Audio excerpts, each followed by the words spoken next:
Robotové dievčatko, príbeh najskrinky.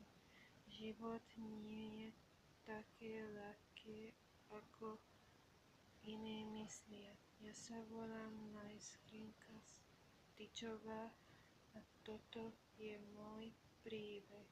Žila som vo lese s rodičou preto, lebo moja mama a ocko mysleli, že tam bude lepšie. Ale to, čo nás čakalo, bolo ešte horšie, ako sme to mysleli. Veľký národ roku 1997, deň 5. jana. Vo nemocniciach narodilo sa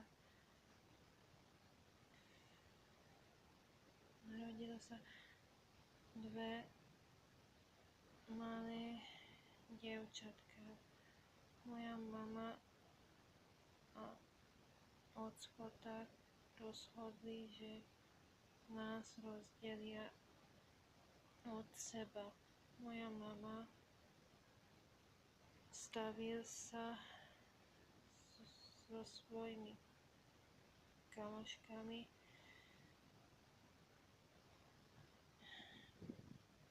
že sa premenia svoje deti. A tak sa aj stalo. Najprv premenili mňa. Ja sa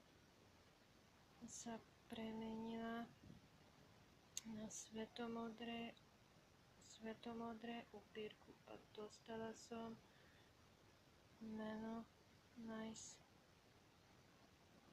Najskrinka Styčová. Mňa zobrali rovno mame. Ale keď prišiel hrad na moju sestru, tak sa stalo niečo nečakajúce. Jedna sestrička ho chcela zobrať